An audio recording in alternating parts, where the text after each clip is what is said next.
Channel को लाइक करें, share करें और बेल आइकन को दबाना ना भूलें। और आही बजरंगी चैनल पर नया गाना रोज आपको मिलेगा। वीडियो ऑडियो संपर्क करने के लिए मोबाइल नंबर 875829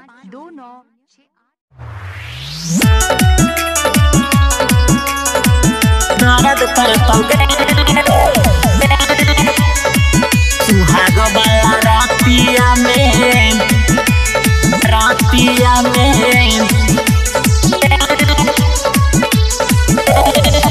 खूबल तो पिया बा जलाई के दिया बा जय भी जब ससुरा बा तो मरद करतोगे।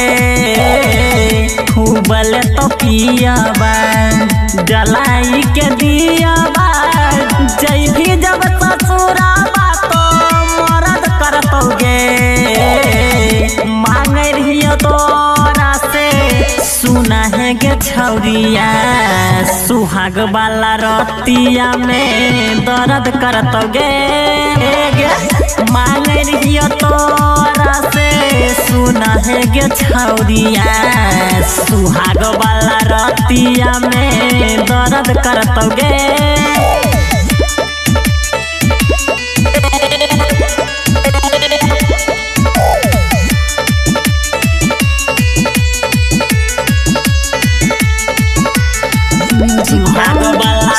Recording studio Simra.